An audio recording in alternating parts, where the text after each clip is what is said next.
Hey everybody, this is our final class in Next Level. This is your final chance to introduce yourself to everybody through the chat, give everybody your contact information, your website, even a new website, Shayna, new website information, Facebook. This is your chance to market yourself and network with your classmates. So do that in the chat. Tell everybody who you are, why you're here, what your business is. It's your last chance to do it before graduation. Is this Friday? Are you all pumped? You all excited? I'm excited. What you've learned over the last 12 weeks? Oh my goodness. The growth that I have witnessed has just been phenomenal. I'm just so proud of all of you. Really am. Yay. Absolutely. Guys, we're going to get started here in just about one more minute. So we've got a lot to cover today. I want to give Mr. McCarley a lot of time to interact with everybody and to kind of wrap up this session, this series. So give me about another 50 seconds and we're going to start. But go ahead and again, put your information in the chat, share with everybody who you are and what you do. That way, as we graduate, as we're done at the end of this week, we can still get in touch with each other.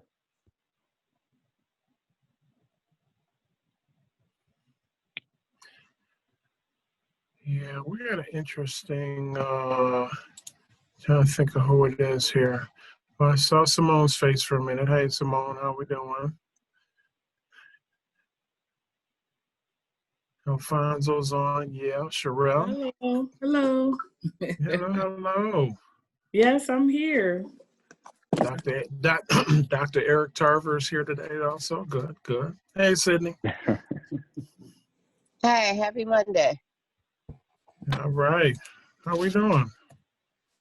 I am grateful, still swamped, but grateful. And I'm like trying to find the link on my computer.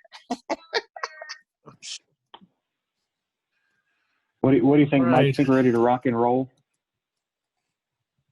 Yeah, we can rock. We can rock. All right. Cool. Everybody, happy Monday. Happy last day of November. Tomorrow's December. We're officially in Christmas time. You can't tell me otherwise. It's after Thanksgiving. I put my tree up last night. So happy Monday. This is the 12th and final session of the Next Level presented by Pathstone Enterprise Center and the Small Business Education Institute. We are sponsored by KeyBank. Huge thank you to KeyBank. We'll be hearing from KeyBank and giving them another shout out on Friday. But KeyBank, thank you for allowing us to do this. Thank you for allowing us to come into people's homes and offices and cars and park benches, wherever they are, to educate and facilitate small business growth and development and entrepreneur growth and development. So thank you for that. Everybody who's here, thank you for being here, whether you are a member of the Pathstone team or Mr. McCarley or another TA provider, or if you are, most importantly, one of our participants, one of the students here at Next Level. Thank you for being here. We are excited to have you, and this is week 12. You guys made it. We'll talk a little bit about graduation here in a minute, but I want to get through some of this housekeeping stuff. You guys know how to engage with us. The best way to do it is through the chat feature at the bottom of your screen. Put your questions in there, your comments. The best thing you can do this week is put in your contact information, share it with your classmates, because when this is over, you go on to the next phase, and you need a really good network. We've talked about that for 12 weeks, is having a really good support system, a good network. We do that all the time at Pathstone. We have a great network of people that we can reach out to if we have questions or need help on something. We're reaching out to people all the time. So build your network, build your, in case of emergency contacts there. So do that in the chat. If you want to come off of or if you want to use your microphone to speak with us, to communicate with us, you can do that. Come off mute. If you're not speaking, keep yourself muted. It helps cut down on that background noise and stuff. So it cuts back on that chatter. A few announcements, and these announcements get smaller and smaller, but around the first of the year, they're going to explode. So stay tuned. Next level graduation, big event this Friday. I think everybody on this call is going to be a graduate. So this Friday, 12 to 1:30, December 4th, right here on Zoom. If you guys have not sent in your bio and your headshot, do it like ASAP. We need them by the end of the day, end of tomorrow. We've got to have those so we can get them in the slideshow. We're going to be posting all those slides, all those headshots and bios on social media leading up to graduation and during graduation. So please get us that. We want to showcase you. We want to spotlight you. Next level graduation. Again, I'm going to say it one more time. It's this Friday, December 4th, 12 to 1:30. We have registration links. You can click on the link here. We're going to put the link in the chat so you can register for that. There's a link you can send out to your family and friends and colleagues and have them come and watch you graduate from this really cool course.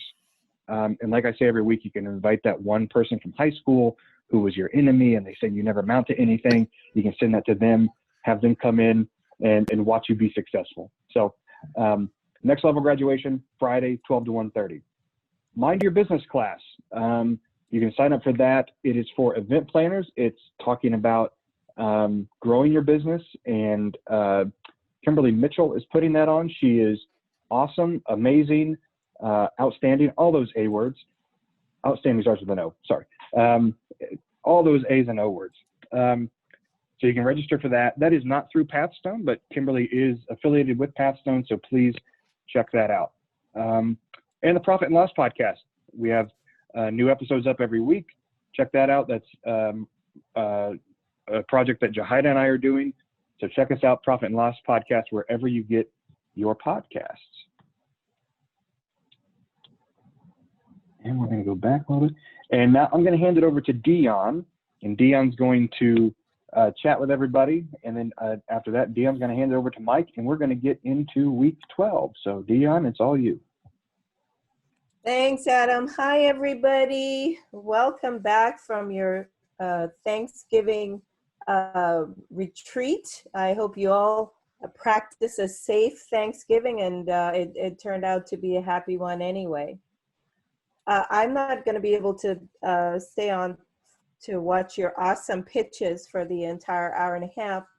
Before I leave you guys, I just want to encourage you to please put on your pretty faces and show up for your graduation on Friday at noon, as Adam has encouraged and urged you all to do.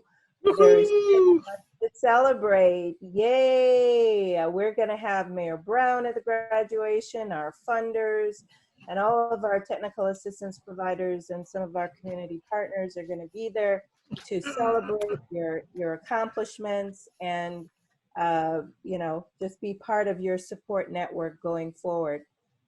So I would just like to personally thank Michael McCarley, Mr. Michael McCarley of SBA,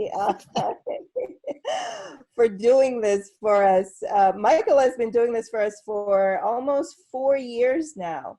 This year, as with everything else that we've done because of the pandemic, has been a challenge, but Michael, he stepped up, and he was just more than competent and able to take this 12-week training that he's been doing for us for a few years now online and still just be great at it. You know, one of my concerns when we came up to talking about Michael doing this virtually was how much of Michael's presence would get lost doing this in front of a laptop, right? Because he's such a big, great, cuddly bear, and that's part of his charm and his charisma, how people gravitate towards him, because he's just such a, you know, a great guy, and it comes across when you're there in his presence.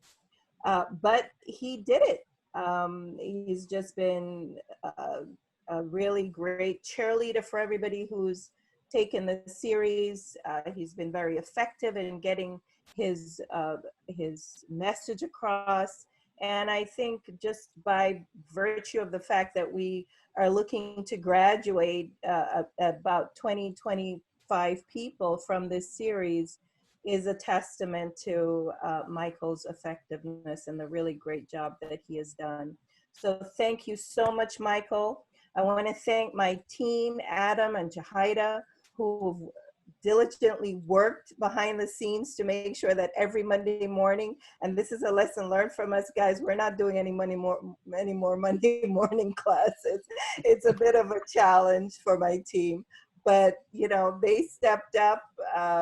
You've gotten quality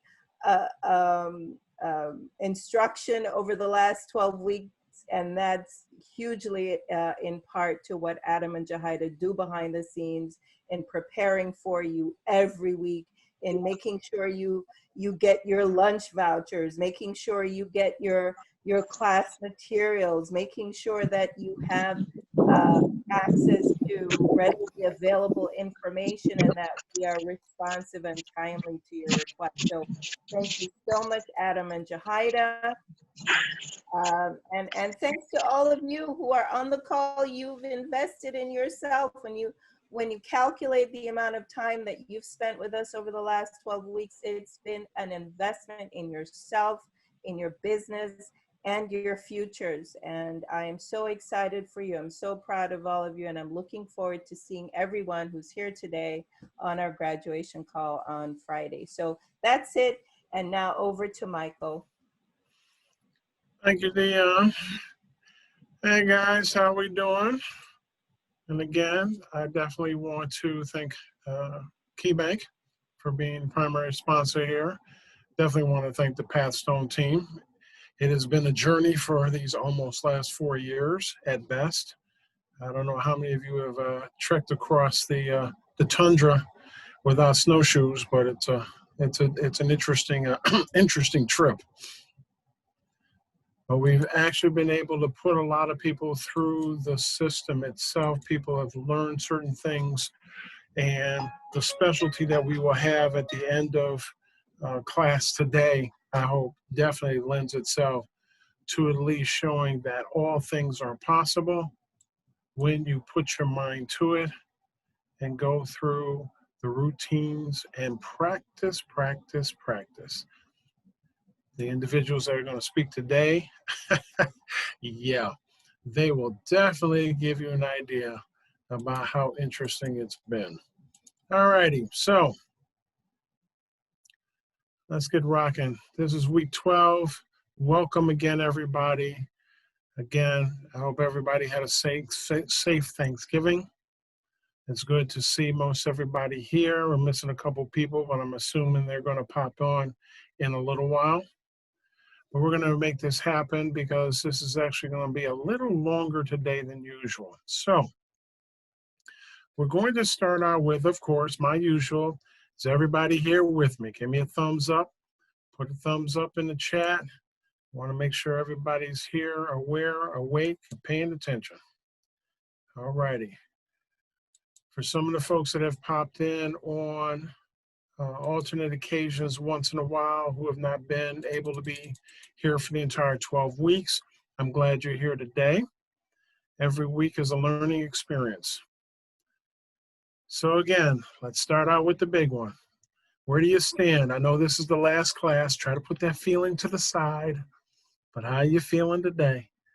Mentally, physically, financially, and spiritually. Where are we at from 1 to 10? Put it in the chat. Let me know what's going on.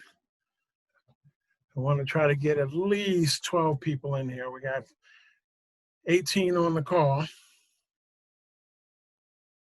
All right. I got 1. Woohoo. All right. I got 3, 4. 4 of my 12. 5. 6.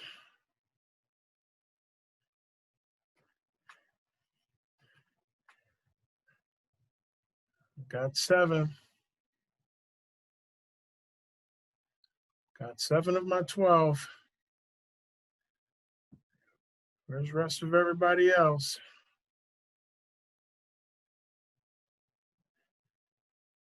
Well, I'm waiting for my last 5 to roll through. There was an interesting piece we were talking about earlier about sweet potato pie and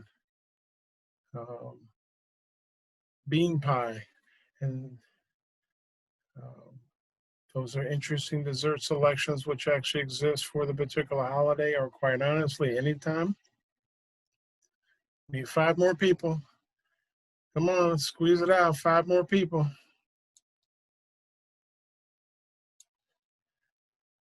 But we were, Connie was definitely sharing with us. You said in Durham, right, Connie? In Durham, there was a place that was actually a bookstore that had a restaurant next to it, but she had never had bean pies before that, so.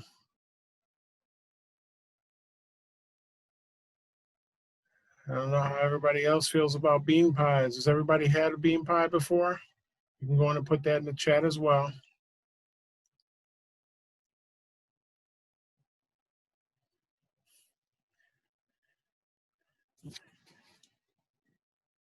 Oh, we want to try. Now, we have a couple places here, by the way, a couple people that actually do bean pies. So we'll see if sometime, if we can't get it for this particular year, in the beginning of next year, seeing where a couple of these people are actually at.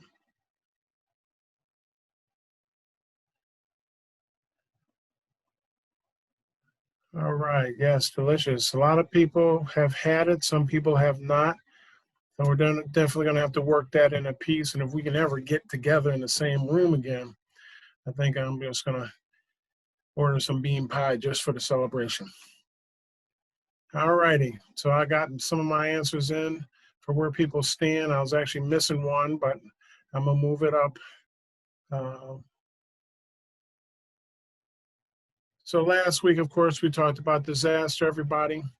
Disasters are not necessarily fun, but they do require an aspect of planning. Again, a state declared disaster is different than a federal disaster. State declared disaster can, of course, be made by the governor.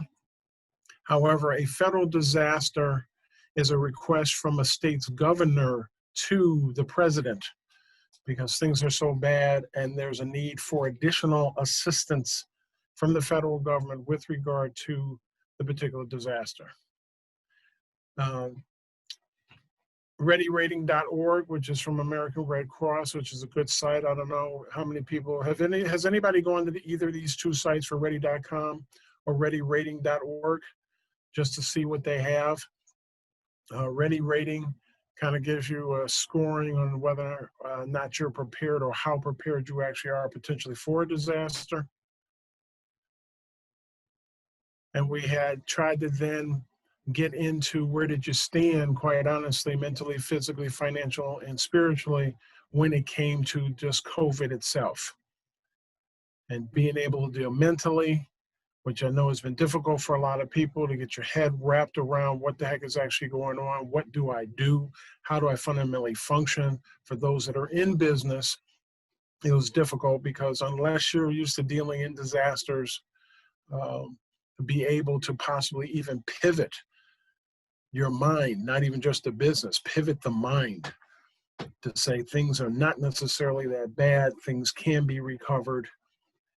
But again, it's a planning aspect. And whether everybody's actually realized it or not, I'll say it again, this entire course not only is interlinked, each one of the weeks actually ties into another subject matter that was taught in the course. They're all interlinked. But they also tie themselves into the platform that I have been trying to present all along, which was mentally, physically, financially, and spiritually. These things actually either propel or excel a particular individual and or business that you're engaging in. But you got to be able to, cut out a lot of stuff and being locked inside, as I call it, and not being able to do some of the things, because I know all of you are just relaxful individuals. You go out every weekend and playing. You used to have fun before COVID and running around the park with your dog and your children and being able to pull it together. This is the part that's the most difficult for anybody in business. is to be able to pull it together mentally. And sometimes you got to sit down 20 minutes, take some time for yourself, clear your mind, and restart what you need to do for that particular day. And of course, physically. If you are like really, really out of shape, I'm sorry to say it's going to be a little tough to do certain things, because running a business also is much a race of endurance. It is not, oh, 3 steps, I'm done. Whew, I've done what I needed to do.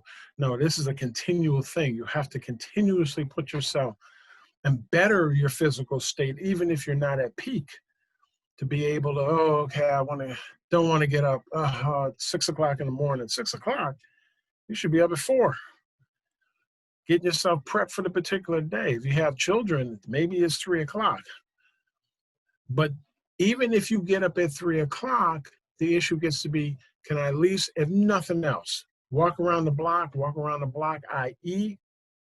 20 minutes. That's all it takes to get the heart and the circulation going appropriately. 20-minute walk. You don't have to do 4 hours. You don't have to do 50 miles. If you ride a bike, it's interesting. Matter of fact, I still have to get my stationary bike for the house. But you got to work on the physical component, because physical also makes it able for you to think, to begin to clear the mind. A clear mind also helps to facilitate and support the physical component. So these are interlinked. They're not just separate items on a checklist. They are interlinked. And if you got your mental act together, you're physically getting better, financially will come along as well, because you're able to think clearly from a mental standpoint what needs to be done. I can get up and walk around the block so I can go get the money from the bank, but financially, because I'm doing something so I can put money into the bank. And then spiritually is definitely thinking of something which is more than yourself. Definitely something more than yourself. It gives you an ability to gain an aspect of relative confidence without necessarily even being told by somebody else. But spiritually, not necessarily always an aspect of religion, ties back into being mentally fit to be able to concentrate. It was an interesting piece that came across, and I've been kind of running it through my head for a long time, trying to figure out, how do we apply it for the community? But motivation is a nice thing. It's a good thing to get started with. But you have to have some discipline in order to be able to carry through the particular project that you want. So does anybody have any questions about what went on for last week in our conversations for the disaster? It's foregone knowledge that you have to plan, which is why I didn't concentrate on the planning side, because to me, I'm just repeating what everybody else says. But I'm taking, again, the other side of it, which is what this whole course was about. It was about the mindset. And today we're going to kind of talk about the significance of the mindset as we go through the other weeks that have been a part of this course. Again, this was the initial year story. This part here, this particular slide, was a part of the 30-second pitch. I wanted people to practice this. I wanted you to learn it. But the reason I wanted you to learn it is so that you can very quickly, very easily hook the customer. Not bore them or break them down with a 15-minute conversation about what it is you think you do, which is one of the reasons why we went to NAICS, to actually get a description of what it is you do in business, because it is much simpler to actually do that presentation, and it is more consistent because you say the exact same thing every time. And then for a couple of selected individuals a part of this class, they were tortured with the second part. There are 4 parts that exist to normally a traditional pitch presentation, i.e. to investors. But the first 2 are very interesting. The first one definitely is a matter of, listen, hey, this is who I am. How are you doing? What's going on? I do this, that, and the other. Maybe I can help you. Maybe I can't. This right here on the second page actually begins to have a conversation with somebody who might be able to financially help you move forward a little bit with regard to the business. And 3 and 4 become a little more specific about the model and the execution as such.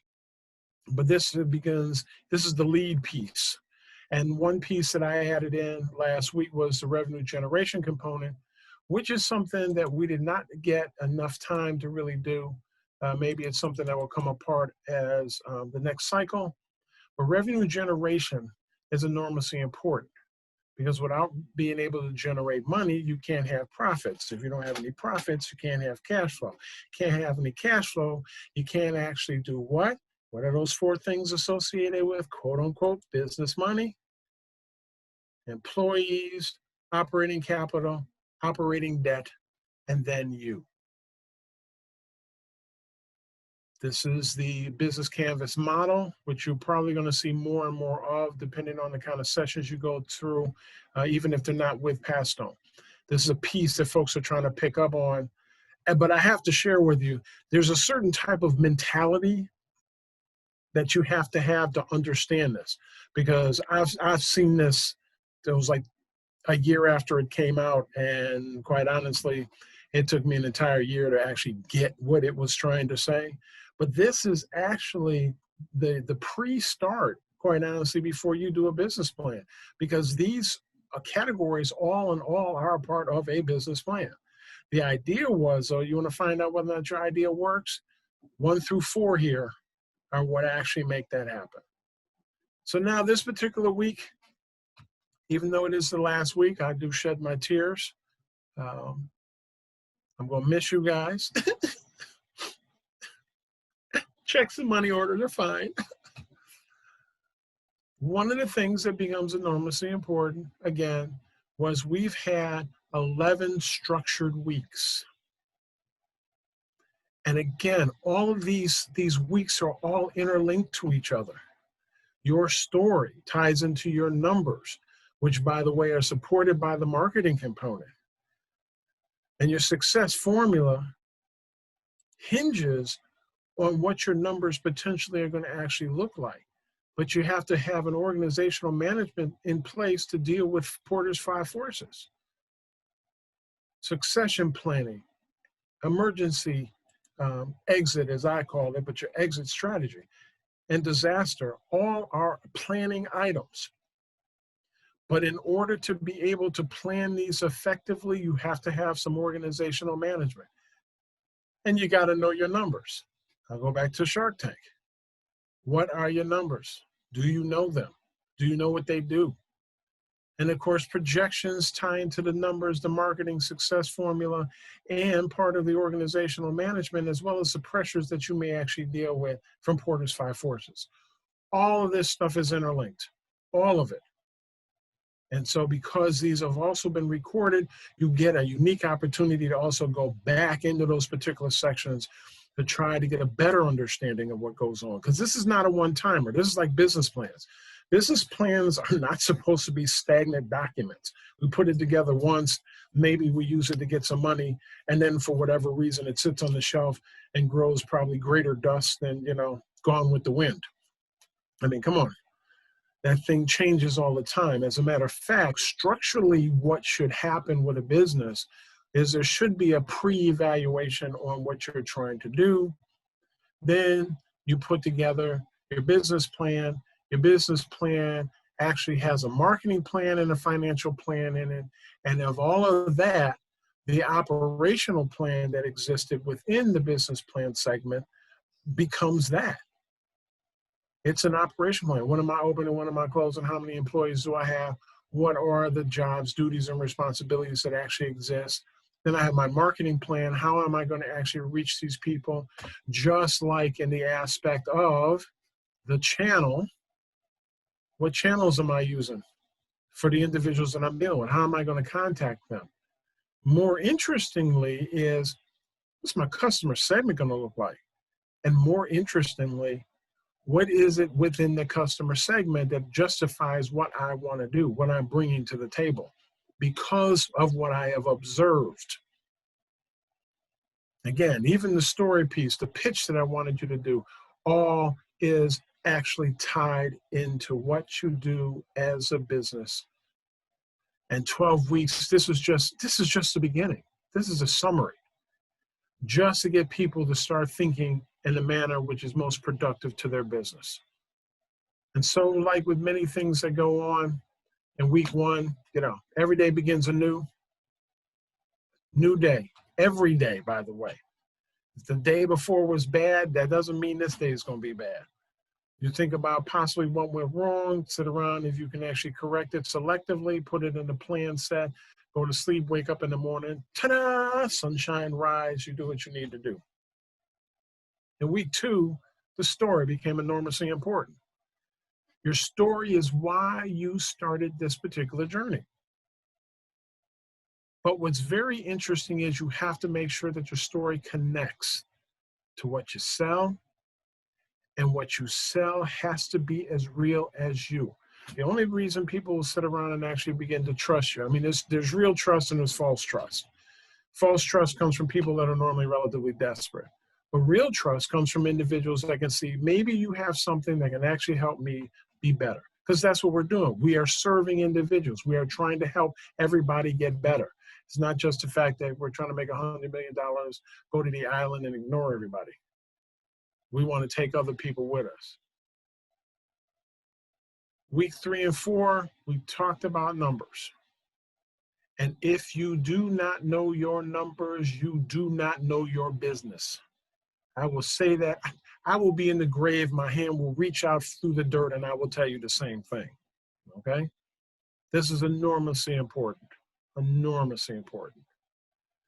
Week 4, we also talked about my 3%. And I call it my 3% because after 40 years, I've come to find that quite honestly, most financial people don't pay a whole lot of attention to 3%. Now, they want to feel that it justifies, okay,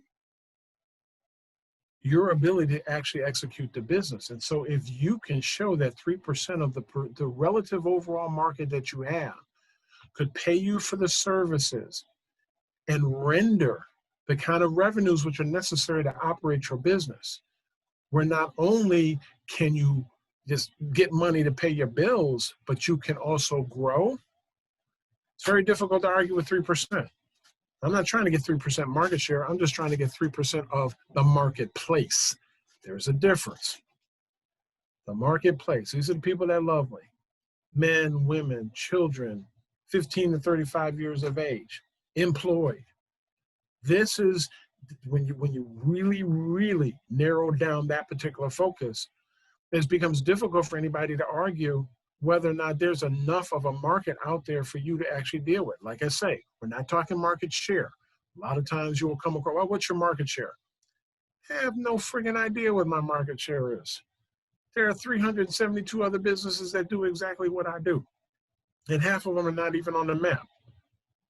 But what I can tell you is my particular market, which has been defined by, again, men, women, that live in Kansas, live in Southern California, whatever the case may be, I know that I've put together a number of individuals that justify the ability for me to operate my business on an annual basis. And then, of course, the famous success formula. It's famous, folks. Smile, it's famous. It should make your day. It helps you get to where you want to be. But it creates a target or goal. It is not definitive in the aspect of, well, success formula, that's it, carved in stone. Because it will flex as the business flexes. One of the things I had not mentioned in the earlier session was, if you actually reach your numbers, the perceived revenue in the success formula, that means you need to recalculate your numbers, because that means something is not calculated correctly with regard to growth. So if you reach your success formula numbers, time to recalculate them again. Or if any expense that you have changes, and the old number used to be by 20%, I've now been making it 10 to 15%, you need to recalculate the success formula. So you bought raw materials that cost you $10. Next year it's costing you $15. You better go back in and redo the success formula because your business expenses have just increased. And you want to be sure that you are covering those things which are necessary to cover expenses, to cover the cost of the item that you bought that you're reselling, to cover at management. Okay? You got to be able to cover these things. And again, employees, operational expenses, operational debt, and then you, okay? This stuff helps to sustain the business. COVID validated this particular formula. Is it a hard formula to actually reach its relative goal? Yes. But if there's one person that I know that I talked to who learned the success formula 2 years ago, they didn't really implement it until last year. So we're talking 2019. And one of the things he said to me was, he said, I really didn't want to do this. But he said, when I did it, and I really tried to make an effort. Now, he didn't reach the number that was his revenue goal, but what he said was, when COVID hit, he was able to at least sustain the operations of the business without one sale. He took 6 months to actually pivot and to rebrand, reorganize his particular company. He said, if I had not done the success formula, that would have not happened. If I had done it the way I was doing it, I would have been in the same boat as probably about 89% of the other small businesses in Western New York, who are all struggling, who are all complaining about not having any money, not having any sales. And even though some people have actually been able to work through COVID, the reality gets to be those individuals who are the workers, i.e. employees, have not been able to come back. And it's going to be real interesting to see now what happens with a new administration, because we still got that same issue. How the heck does a restaurant sit around and make its money with 25% of the people coming in, and which means you got to lay somebody off as a matter of workforce, or you got to spend a little bit of money to get some outside seating. Now there's some grants to get some indoor heating for those outside seats. That's a joke, guys. Okay, it's out there though. It's out there, but you got to find it. You got to get it. You got to think about it. You got to move on it. And then, of course, 5 forces. Things we don't necessarily think about except normally competition, because that's what's always asked of us in our business plans. But we also have our vendors who are busy raising prices on us, our customers that want lower prices for what we sell, people who have an item that can substitute what you have. I made the slight joke that water is a substitute, quite honestly, for Coke. An easy entrance. People can pop into the business and do exactly what you're doing, which puts pressure on you, because now I got to deal with this guy around the corner who's doing the exact same thing that I'm actually doing. He's taking away potentially those individuals that are part of my market, which again goes back to the 3%. And the 3%, and I got to say this because I neglected to mention this beforehand. The 3% actually is supposed to be an annual number. The assumption is a worst case scenario that if all I had was to see just the person one time, how many people would I need in order to generate the money I need for my particular business? Now, I want you to think about that. We're not even talking about, there's 450 people that I came up with on the formula. So if I see 450 people a month, they're going to be repeats. No, maybe they're not. If you only saw them once in a 12-month period of time, are 450 people enough to support your business based on what you do? And that is important.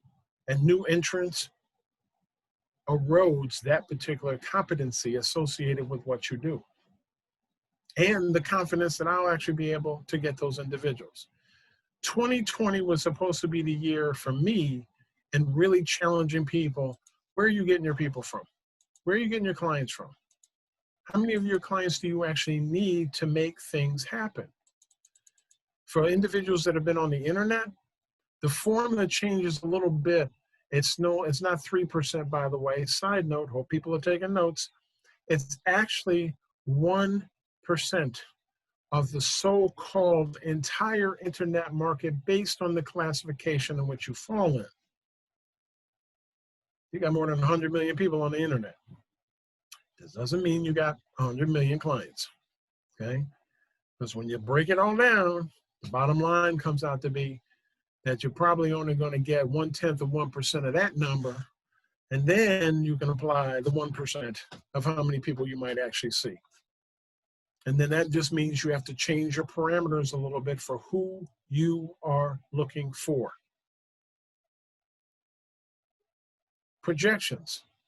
Here's our roadmap. I don't know how many people can drive to Los Angeles, California without a map, GPS, Google Maps. If you are, please give me a call because we need to get together.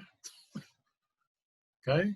But it is a roadmap, instructions to future prosperity. Future. It's not now. This is what is to be. This is what is to be. And just to understand what you are actually following. I don't know if how many people have used Google Maps or anything, and you're trying to get someplace, and all of a sudden it goes a little haywire, and then you end up going around this interesting circle because the map says, well, you make this left, make a right, right. Okay. 3 rights puts you back in the same spot you were in beforehand. So, but be aware. You read your map before you go. You look at your map again. Your GPS may play all the time, and this is a move that actually some of my clients are now beginning to learn, is the aspect of pay attention to what's ahead. So GPS says that in 10 miles, you're going to get off at a particular exit. You're not waiting to 10 miles to sit around and wait till that exit to actually get off. You need to have that in your head so that when it gets to that 10 miles, you can get off. Your brain should almost question, you get to an exit and it's kind of like, wait a minute, is this the exit I'm supposed to get off on? And you take a look at the GPS again and it says, oh no, this is not the one. It's the next one. Your mind is a powerful computer.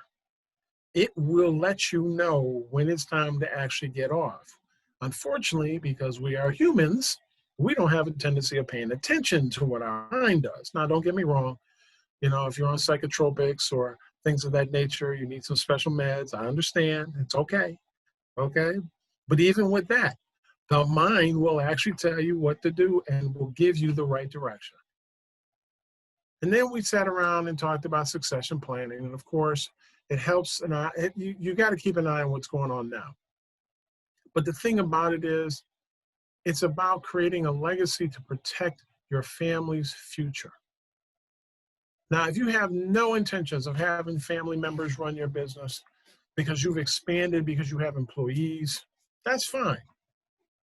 But you need to take a look at what's your future going to be and whether or not you're going to keep the business running, you're going to retire, sell it, which was all about the whole aspect of the exit strategy. Somebody can buy it. Somebody internally can buy it. But just close the doors. I've made 100 million. I don't want anybody else making any more money. Close. Okay? I think I know one person that was like that because his children were brats. Said, I'm not leaving them anything. They can go do what they want. I don't care. But daddy, you 40-some years old talking about daddy. I'm closing the business, okay? They put you through college for 4 years, helped you start your own business because you having to dump it down the toilet was not my issue, okay? Click. Amazing to me. I actually thought at the time it was a little cruel. But then I met his children, of course, and I got to understand why. You know, but I have to lend myself also to an aspect of what Warren Buffett had said once, because people for the billions that ended up going to the Gates Foundation, people kind of like, oh, he's not leaving any money for his children. Don't even kid yourself, folks. His children are not suffering on a good day. They all have businesses of their own, or they have some social impact project. They're not suffering for anything. But if nothing else, Warren actually taught them an important lesson. And it's a lesson, quite honestly, that a lot of our foreign colleagues actually have. They had to go out there and make money in order to live. They don't have welfare. They don't have social services, which is actually assisting them. They don't have anybody coming by and dropping meal packages off at the house. We as Americans are enormously spoiled. A lot of people get mad when I say that, but that's unfortunately the reality. And yet, we got people from third world countries coming over here running over us like we're nothing but trash on the ground. And you know why? Because they've been practicing it all their life. So the competition is not even the fact of your neighbor. The competition is everybody else that comes into this particular country. Matter of fact, it's not even that anymore. It's everybody across the world because we're connected by internet. So you have a lot of competition which is out there to do what you do. But if you do certain specialty services, you concentrate on it, you plan for it, you plan for contingencies, you will do very well in your life. And again, Kenny Rogers said it, you gotta know when to hold them, and definitely gotta know when to fold them. Our organization, oh, this is a classic. And this was cut short because that particular session actually was truly a 2-hour session. If I really wanted to go through everything, I gave everybody the shortcut, the short version. But when you are organized, it helps you to see clearly. It helps you. It really does. It helps know who your people are that are helping you. It helps to tell you where you're going.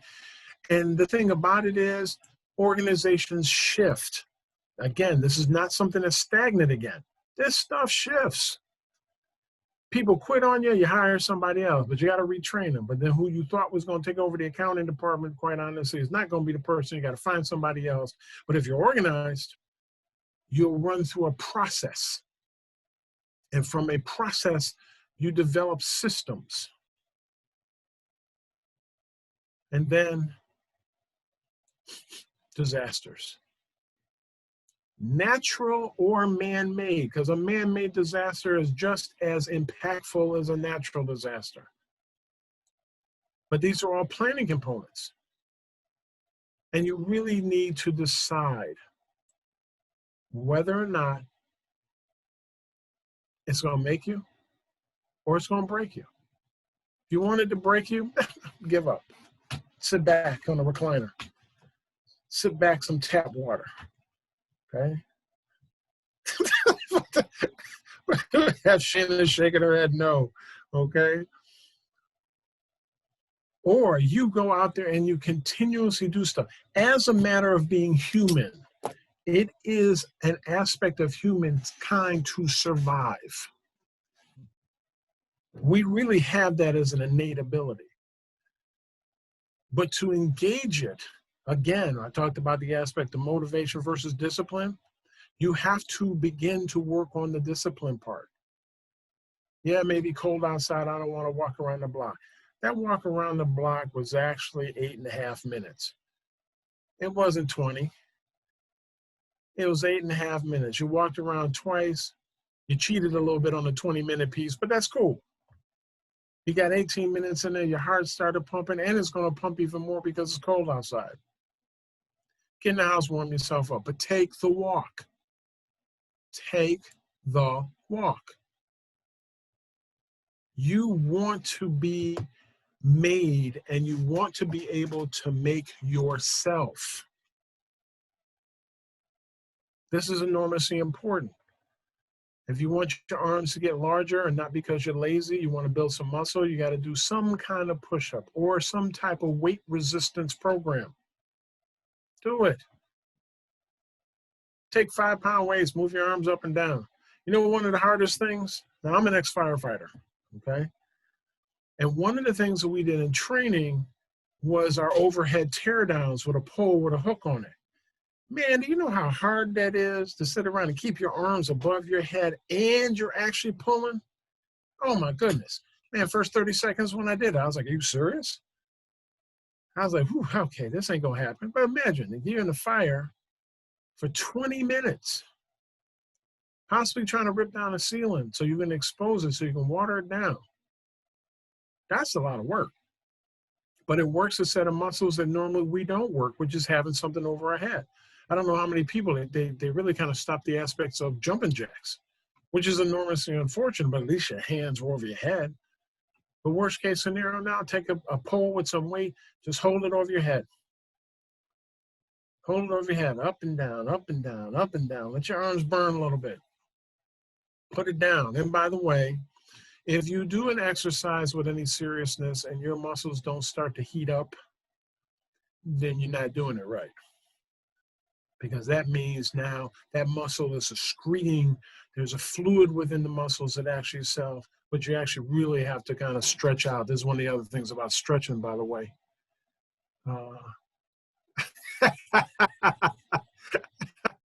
I'm sorry, folks, but Sherelle definitely put something in the chat. That is funny. Oh, my goodness. That's not quite the burn I'm talking about. But anyway, you got to have the burn, man. You really do. Because the burn lets you know that you're at least doing something, that you're making something happen. Now,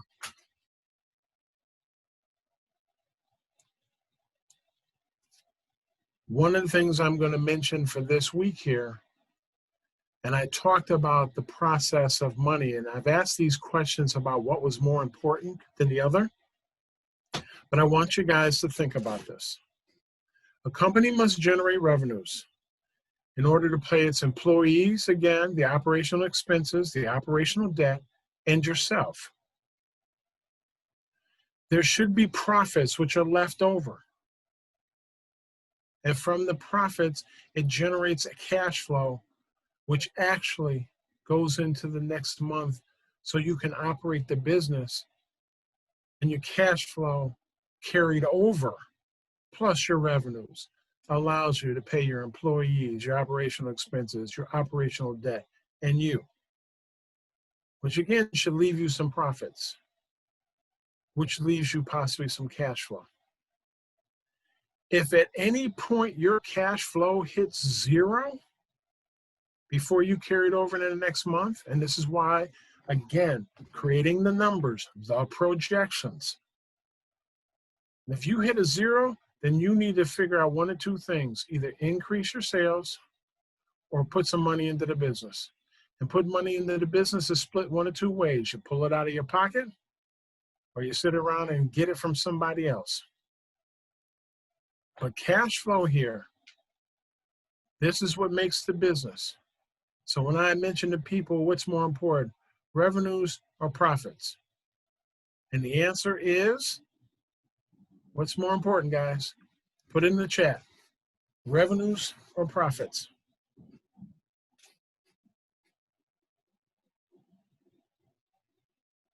Revenues or profits? What is more important? Okay, starting to get some answers in here.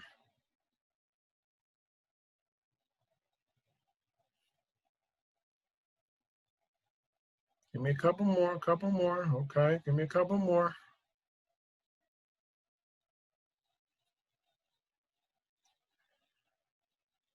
Profits are more important than revenues. Not that revenues are not important. Again, because I talked about the aspect of language and words. Profits are more important because if you don't have profits, most cases you're not going to necessarily have cash flow strictly from the perspective of what the business does month to month. Now, if you got money that carries over, you put money into the business, then potentially you got a little cash left over to carry into the next month. But profits are more important than revenues. What's more important, profits or cash flow? Put it in the chat.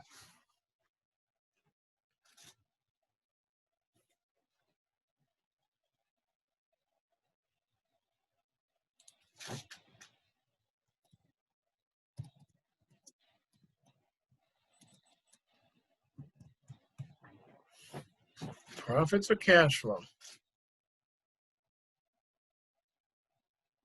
Give me a couple more. Give me a couple more. Cash flow, yes. Cash flow is more important than profits because this is what helps to sustain the business. If you have no cash, you have no business.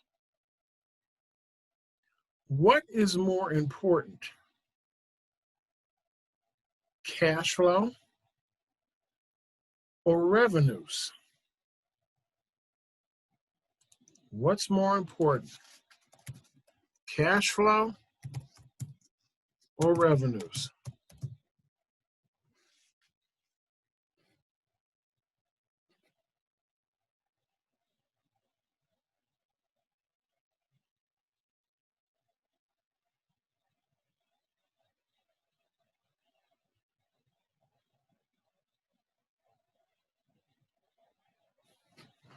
Now, if I said to you that revenues were more important than cash flow, some of y'all beat me up, wouldn't you?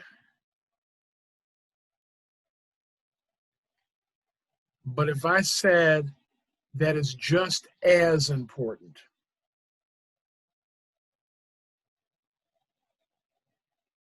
revenues are just as important as cash flow. Because if you don't have revenues, then you're not able to actually, quote unquote, generate any of the stuff that carries down. No revenues, 9 times out of 10, no cash flow. You ain't got to worry about profits. So one is just as important as the other. And this is what I want you to begin to understand. And Lamar mentioned, yes, in reality, it is quite honestly one big circle. Actually, it's a forward moving circle. You watch hamsters on a wheel, same process, except you're generating the electricity. You're generating the movement forward to be able to do what you need to do and be able to get from point A to point B. All righty. The significance of mindset. So does anybody think that mindset is actually important? Give me a yes or a no in the commentary.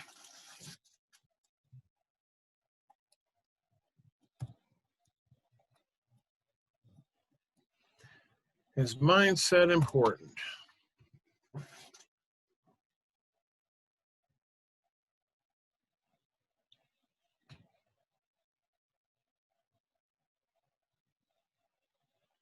Okay, got a couple answers. Let me get a couple more.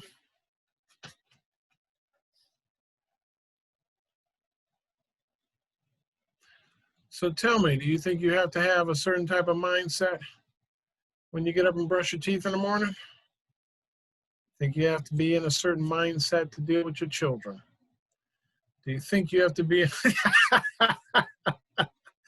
You ladies are funny. Y'all all making faces like, yeah, definitely. Do you have to have mindset when dealing with other people, especially possible customers?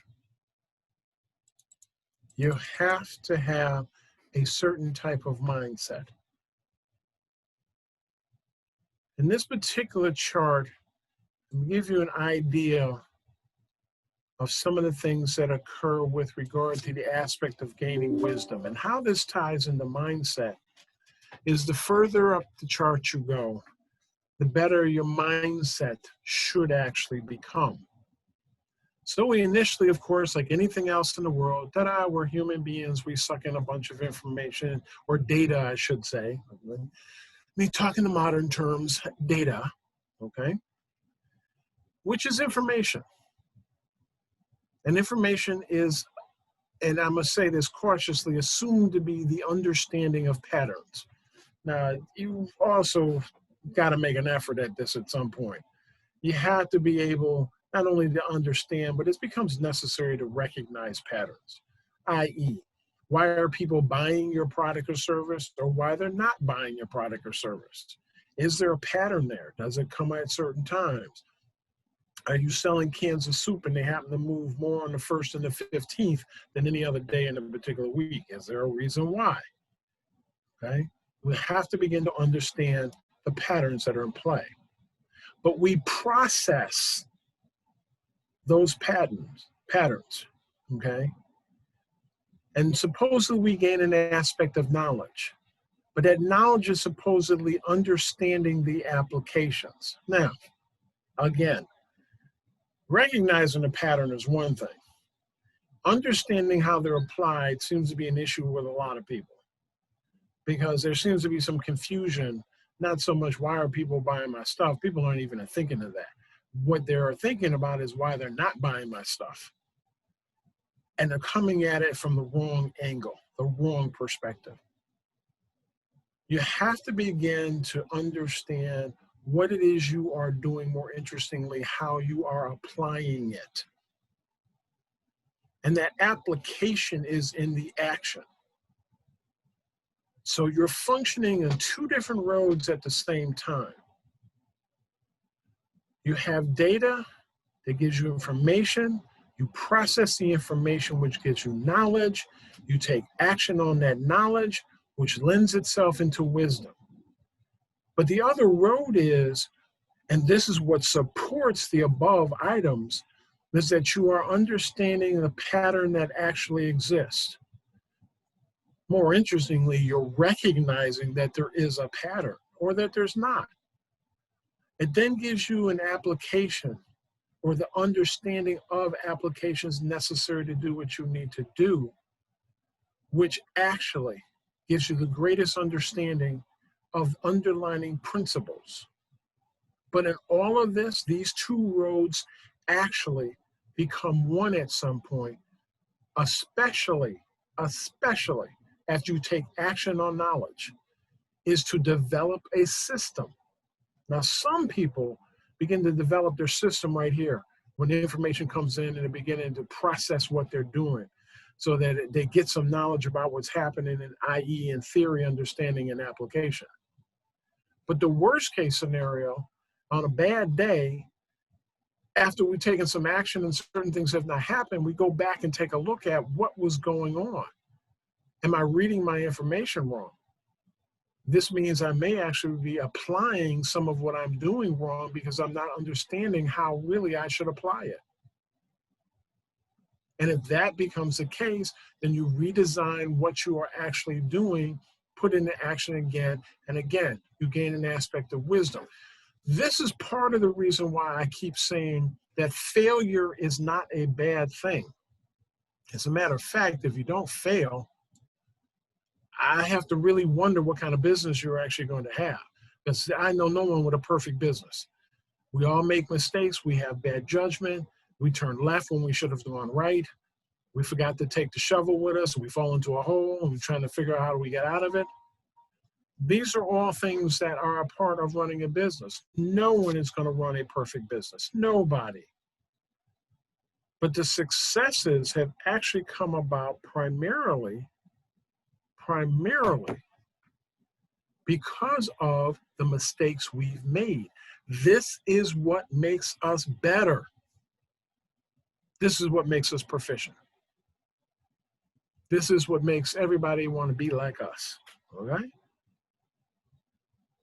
So even though that was a little confusing, even to me almost, does anybody have any questions offhand? You can come off mute if you want, or you can put the question in the chat. But everybody kind of get an idea or an understanding of what I was talking about with regard to really utilizing that knowledge, definitely putting what you've learned out in the street, definitely gaining knowledge from other individuals, asking somebody, for God's sakes, I got a question. Do you know the answer? Because somebody may actually have it. And I always tell, go to 3 sources. That way you get a better idea of what's going on, okay? But ask people for help. You cannot operate as an island. You just cannot. You must be able to talk with other people. Learn to love no, or I don't want it. Figure out later why they don't particularly want it. But love that word no. No, no, that means that maybe I didn't present my information correctly. Oh, by the way, i.e., that's why I'm having people actually work on the pitches. Sometimes understanding why people aren't buying gives you an opportunity. Yes. A clear perception of what's going on. Yes. Thank you, Connie. Very much so. Very much so. What books would I suggest for a deeper understanding? Let me see. E-Myth Revisited by Michael Gerber. Good to Great. I gotta remember who did Good to Great. Should have known this. Got a whole bunch of books you can sit around and Jim read. Collins. Thank you very much. I've got The 48 Laws of Power by Mr. Green, Greene. Let's see what I have in my 372-bit library here of books on business. Well, let me see. I've got Santa Claus is Coming to Town. That's a good one.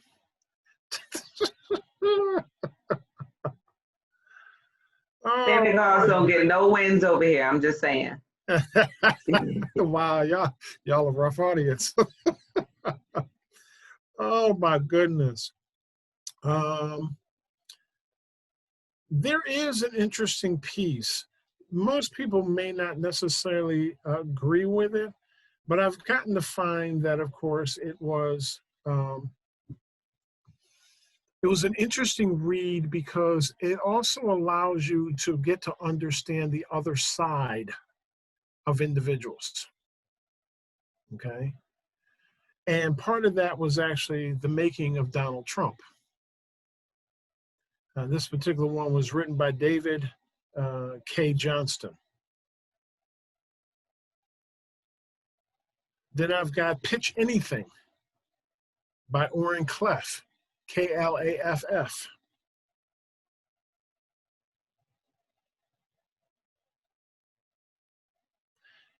The Law of Attraction also is an interesting piece. It's been written by a couple of different individuals. I have the one that's done by Esther and Jerry Hicks.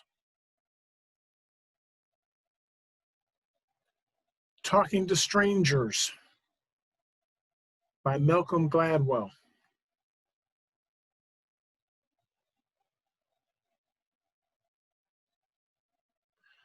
The Creature from Jekyll Island. This is by Edward Griffin, Griffin.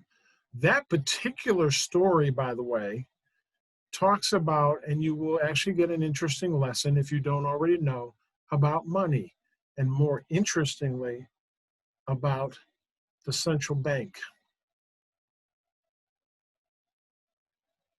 Oh, Adam. Oh, To Sell is Human. I don't know. You think they're ready for that one? It's a good book.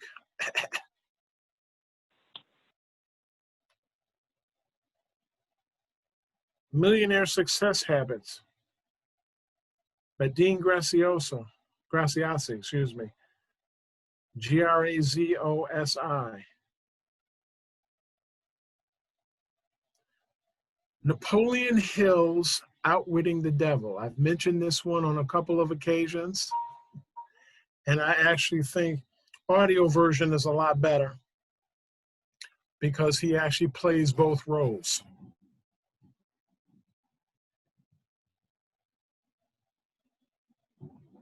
There was one other in here that I wanted to hit you guys with. Oh, and basically, of course, Rich Dad, Poor Dad by Robert Kiyosaki.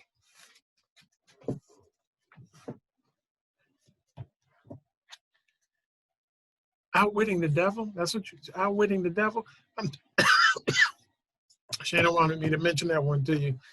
That is, I'm telling you, there are very few things that I take an extreme interest in. I've read Outwitting the Devil probably about 8 times or listened to it 8 times. But I also, one of the things that I do is I have a hard copy of it as well. So most of the stuff that I get as audiobooks, I also get hard copies of. that before, The Dark Side of the Light Chasers. That one I haven't read. I'm gonna have to do that one. Thank you very much.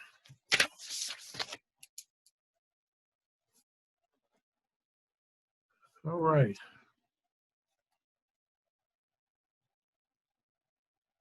Dark Side of the Light Chaser. Okay.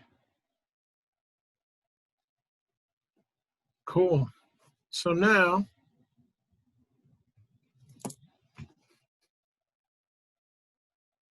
I'm going to get to Pitch Perfect. Now, one of the things I had mentioned to a lot of individuals was the fact that I had off to the side individuals who had pitches they were going to present. And so now, without further ado, the first person up for bid is Mr. Eric Tarver from OcuSave. You there, Eric? Yes, I am. Can you hear me? Yes, sir. How you doing today? I'm pretty good. You know, considering the weather and everything outside. Hey, hi. All that liquid sunshine. Indeed. All right. So, Eric, please, I want you to tell everybody what it is you do. Okay. Well, my name is Eric Tarver. I'm the founder of AquaSave, an establishment engaged in stormwater management. The business was born out of the observation, after working 5 years in the industry, that there was a need to reduce the risk of CSO, which is combined sewer overflow. One of our solutions is in designing water damage mitigation systems to reduce the risk of CSO. As a result of our work, our clients can live in an eco-friendly manner. Our value proposition is designing water damage mitigation systems for stormwater management solutions. The customers we're looking for are residential and commercial property owners that are concerned with minimizing property damage issues due to excess water buildup from heavy rains and, stormwater surges. The business will access customers through social media, print media, and collaboration with property managers. It is believed that our relationship with the customers will be long-term due in part to the services being provided. In relation to competitors, we have identified 20 other companies similar in service. However, AquaSave is different because we design specific systems to reduce the risk of combined sewer overflows. Our management team includes myself, Eric Tarver, as president, SBEI for strategic planning, PECI assists with business development, SBDC for business guidance, and the EAP for business plan development. The business anticipates generating $144,000 for year ending 2021. All right. Thank you very much, sir. Let's give him a hand, folks. Let's give him a hand. So now I'm going to put him on the spot. Everybody that actually heard the presentation, from 1 to 10, how would you rate it? From 1 to 10. Doom, doom, doom, doom, doom, doom, doom, doom, doom, doom, doom, doom. Do do do do do do do do do do do do do do do do do do. All righty. I think we're looking at an average of 9.6 at this point, overall average. So ladies and gentlemen, Mr. Eric Tarver. So I'll give him a hand again. Put the claps up on the emojis, whole 9 yards. Next on our plate, controversial yet important. Ladies and gentlemen, Miss Barbara Robertson.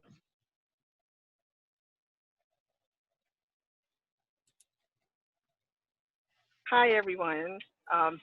Sorry, I'm doing this from my phone, so I am not sure what my visual looks like.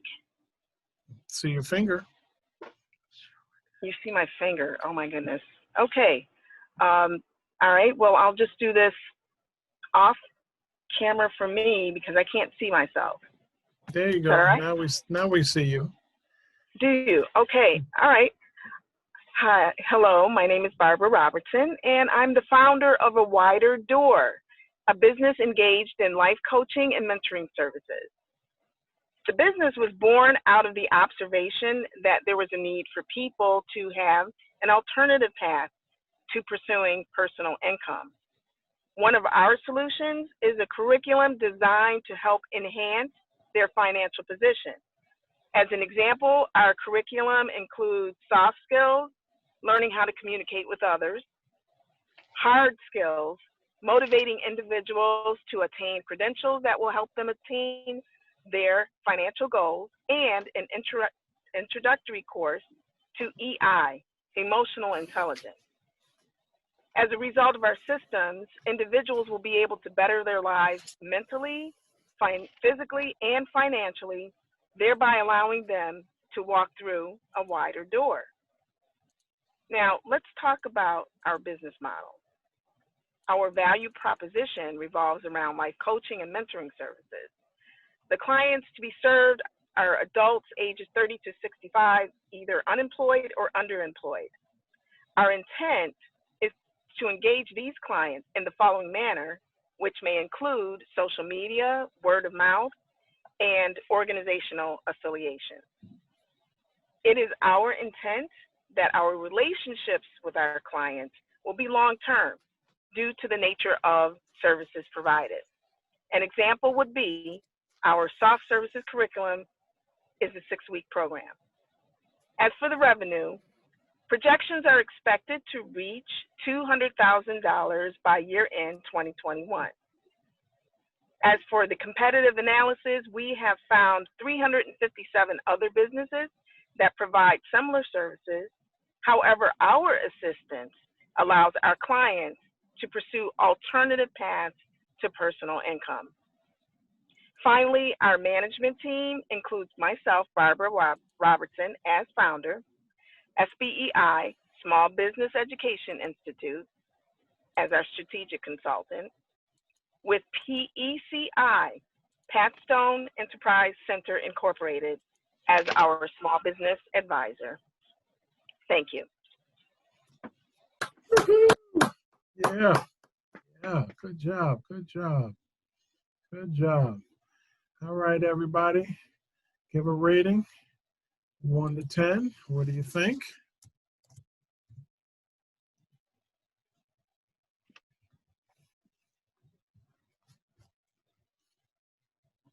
All right. Keep them flowing.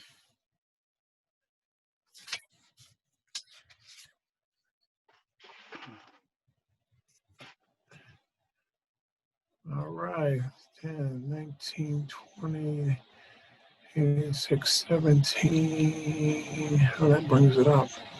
2, 4, 6. All right.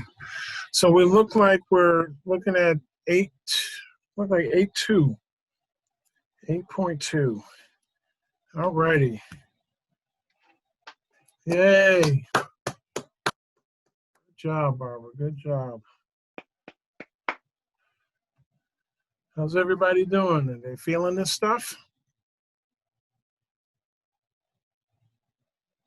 All righty. So now, next on the agenda, from California, Mr. Alfonso Thornton. Can you hear me? Yeah, we can hear you. All right. Hey, Mike, by the way, where could I get that book, Santa Claus is Coming to Town? Actually, they took it off the shelves about 3 weeks ago, but I'll try to get you a copy. Okay, I'll be looking for it. Okay, my name is Alfonso Thornton. By the way, hello, everybody. My name is Alfonso Thornton. I am the owner of Burst of Balloons. Our company is engaged in performing artistic production as Funzo the Clown. The business was started as it was observed to solve that there was an absence of minority entertainers that provided balloon creations and clowning services to the community. In solving this absence, Burst of Balloons was created to provide entertainment services to the youth for occasions such as birthdays and other celebrations. This is accomplished by providing services such as balloon decor, balloon artistry, as an example, animal creations, also face painting, clowning, and magic. Ultimately, the parents become as excited as much as the youth. Now, our value proposition is to provide artistic production as Funzo the Clown to the community. The customer of which we are looking to engage are either parents, legal adults, or guardians with children between the ages 1 through 15. The business will engage with customers through social media, print media, word of mouth, and collaborations with event planners. It is believed that our relationship is initially with customers will be short-term, due in part to the types of services provided. In relation to competitors, the business has identified 2 other companies similar in services. However, Burst of Balloons is different because we are providing services to the minority community with magic. Our management team include myself as owner, SBEI, they assist with strategic planning, and PECI, who assists with business development. Lastly, the business anticipate in generating $54,000 a year in 2021. All righty. All righty. Thank you very much, Alfonso. Let's give him a hand, folks. Let's give him a hand. All right. Let's do Alfonso, 1 to 10. What are we thinking, people? What are we thinking?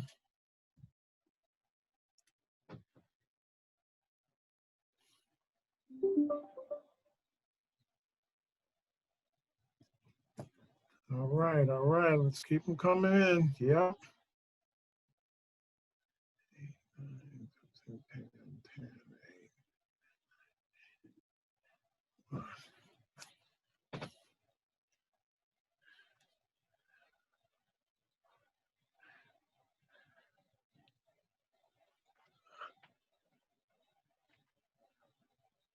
All right, I got an 8.1, I guess, overall in average. Still good. Very much, Alfonso.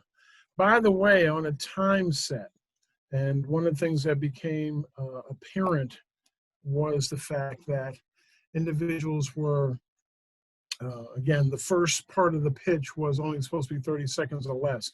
The second part became a little more involved. But in each one of these particular pieces, they've all been less than 2 minutes and 30 seconds. Okay, no time at all. Quick, short, sweet, and simple. Last on the agenda, from North Carolina, South Carolina, Florida, Tennessee, and Texas, we have Shana Broughton from Our Mommy's Village. Yay. Oh, good. Can you hear me okay? Yeah. Okay, here we go. Uh-oh. Hello, my name is Shana Broughton, and I am the creator of Our Mommy Village, doula, lactation, and postpartum services, a service that engages in supporting mothers of color and their babies during the childbirth experience.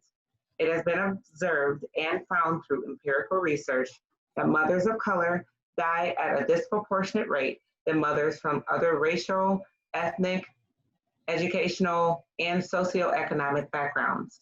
To remedy this, Our Mommy Village utilizes a doula support curriculum that guides our clients through an educational journey from preconception, birth, and delivery. Mothers are supported and empowered to transform themselves into the best mothers possible, from a calm, empowered birth to ample postpartum support. As a result of our services, we find healthier moms and healthier babies. Our Mommy Village has a value proposition of providing doula lactation postpartum services. We have identified our customer as female, living in Western New York between the ages of 18 to 40, employed, and an annual income of at least $36,000. As an additional benefit, we are also hoping that our clients have healthy and supportive partners. We will reach our clients by way of word of mouth, print media, social media, and email. As far as competitors are concerned, we have found 5 other businesses similar in service to Our Mommy Village. However, Our Mommy Village is different because our curriculum for the mother has a tendency to be more culturally sensitive. As for revenues, the company is looking to generate $108,000 year end 2021. Yay! All right, people. All right, let's get some scores up here. How well did you think she did?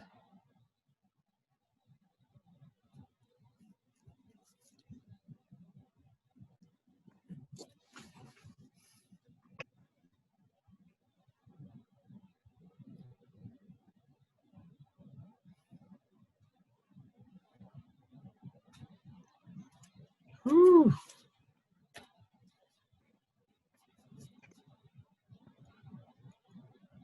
All right.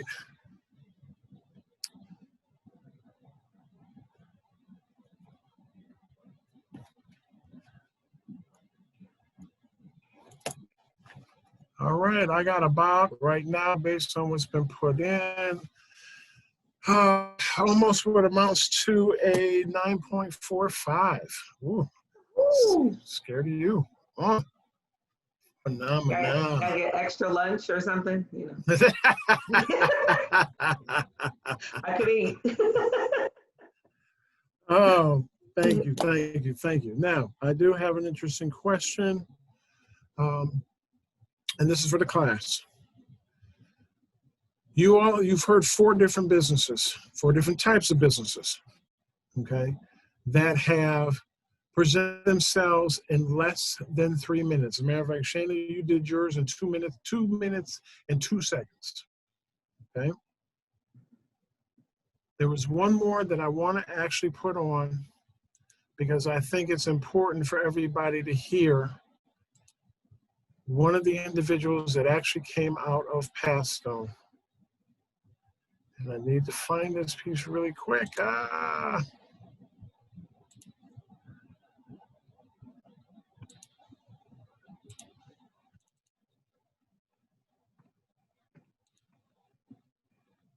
Did everybody see my screen? Mm-hmm. Yes? Does anybody recognize this person? Is that Jahida? Is that Jahida? She's so cute. I know. Woohoo, Yahida! Yay.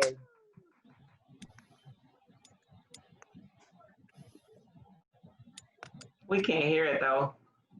You can't hear it? No.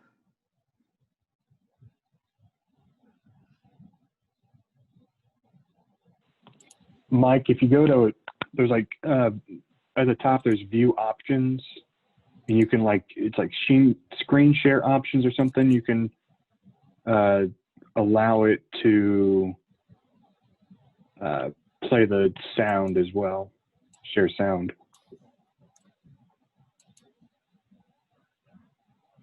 At the top of your Zoom screen, where it says you're sharing your screen, should be an options button.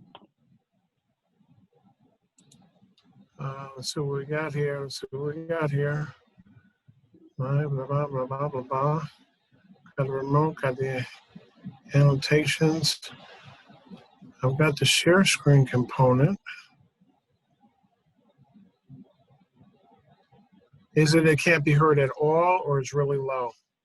Can't hear it at all.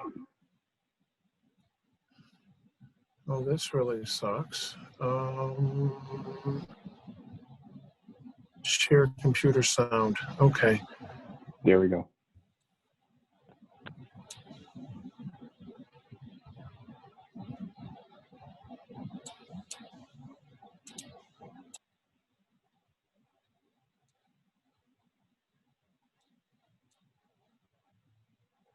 up here in my highway. Can y'all hear it now? A little nervous. But hello, my name is Jahaira Zapata, and I am the owner of Aswan Studio, Collaborating for Change, a business that primarily engages in graphic design for social impact. This business was born out of the observation that there was a crucial need for underrepresented communities to recognize and tell their stories. Our solution is to collaborate with mission-based organizations that can support community ventures and projects, therefore improving the quality of community life while providing positive social change. We'll accomplish this by creating dialogue with community organizations to produce socially impactful projects that shift the mindset and perspective of community members, resulting in the empowerment and better representation of successful, diverse populations. Aswan Studio creates design elements directed towards providing enhancements to the community landscape. Additionally, we encourage, support, and enhance the fundraising efforts of organizations to assist in the fruition of community projects. So here's some data. Through our research, we have determined that there are over 500 companies statewide who offer similar services as our company. But initially, we're looking to market to 17 to 25 companies locally that have either a similar mission or directives for community beautification. In doing so, our traction will be gained by utilizing social media platforms, media show participation in urban planning sessions, as well as one-on-one consultations. Just to give you a better perspective on the competition, we've identified 3 high-volume firms as competitors. All are located within the Buffalo, Western New York arena. What has been observed from our research is that they either offer virtual marketing, trade show exhibits, or a large ability to purchase media placement. We're able to offset, we're actually able to offset this by being more flexible in controlling media content, accessing work at a quicker pace, and collaborating with organizations on a one-on-one basis, ensuring not to overpower the community entities in which we work with. So as a result of the mentioned methodologies, we have a knowledgeable and experienced team in place, which consists of myself as President and CEO, Melissa Jamin as our project manager, and Karon Yin as our UX designer, providing research and strategy for meaningful design. Additionally, our advisors are Mr. Michael McCarley, SPEI, the Money Man, which assists us with strategic planning and growth, and Ms. Lisa Chagras of Workbee, our marketing advisor, who provides us guidance with regard to media platforms.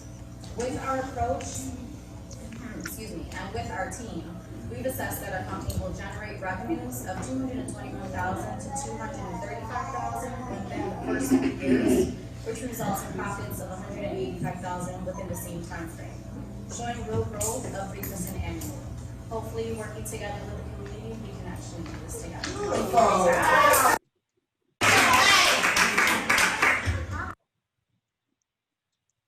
Yay!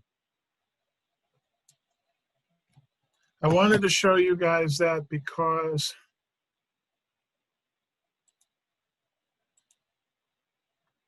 everybody can learn to do this. And I've had a couple of you ask me if you give me calls and things of that nature. You can.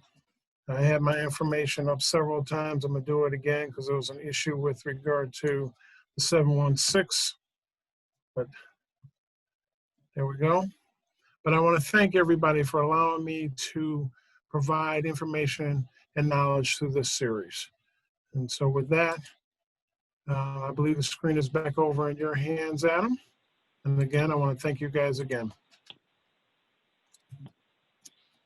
Wonderful. Mr. McCarley, we want to thank you for coming in and writing this curriculum and teaching us every week. Everybody who's on this call, everybody who's been on one of these calls, thank you for doing this. We know that this is a passion project for you. We know that you really enjoy it, and we want to let you know that we enjoy it just as much, if not more. We get a lot out of it. So thank you very much for doing this. I want to thank everybody who showed up this week, who has shown up every week, and who has shown up any week for being here with us through these 12 weeks. We've learned a lot. Keep in mind that these are every session is available on YouTube. You, by the end of tomorrow, will have in your email every slideshow going back 12 weeks. So you'll have week 12 in your inbox tomorrow, but you should be able to go back and look through all the slides and everything for every week if you have questions. The big thing is graduation this Friday. So for those of you who are graduating, if you've attended at least 6 sessions, you get to graduate. So make sure you register. The link will be in the email you guys are sent. So graduation is this Friday from 12 to 1:30. So show up for that. We want to have you there. We want to showcase you and spotlight you. And I'm really excited for graduation. If anybody was I know a lot of you were at boot camp graduation at the end of August or first week of September. That was a lot of fun. That was a great way to kind of cap off the summer sessions. And this is now the fall, early winter session. We're going to cap this off, and you guys are really going to enjoy it. We put on a heck of a show. So we're excited. We're planning it. I have a planning meeting. I have like 3 or 4 planning meetings for this week. And it's all going to culminate in 90 minutes of a really fun show. So I'm going to put up the slides here so we can get to, well, maybe if I remember how to work PowerPoint. There we go. Okay, cool. So again, graduation this Friday. If you guys have not sent your bio and or headshot to us, do that at pecky@pathstone.org. That way we have all that. We can put that on the slideshows. So your bio and your headshot. You need your bio and your headshot if you're going to graduate. Mind Your Business class is it's coming up. It's in December. So register for that. That does have a cost to it. That is not a Pecky event. That's not a Pathstone event. It's through Kimberly Mitchell. She's great. So attend that. Profit and Loss podcast. There's also one more thing that just hit my desk here. The 2020 Business Owner Q&A, which is, let me pull up this information here. We will get the link to you through email. It's a free event. It's tomorrow from 9 to 10 in the morning. And if you're a business owner and if 2020 was full of twists and turns and just plain frustrating, head over to this event. It's free, and it is put on by Wilcox and Powerhouse Money.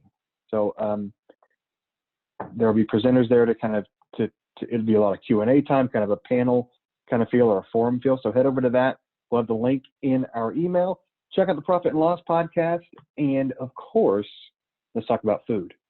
For the final time this year, since we can't get together and we can't have the fellowship face-to-face, we want to at least feed your bellies. So if you're in Buffalo, Freddie J's Barbecue or Sunshine Vegan Eats, we'll get you a voucher to one of those. Or if you're going to be in Rochester or hanging out in Rochester, we'll get you a voucher to El Pilon Criollo or the Arnett Cafe. Let us know in the chat where you want to eat. We'll send you your final voucher for 2020. For those of you who are coming to graduation, you'll hear a lot of this, but if you're not coming to graduation or something's keeping you from graduation, stay in touch with us. Stay in touch with us through social media, through our website, call us, email us, get on our email list. We have a lot of really cool stuff coming up in 2021, a lot of fun stuff.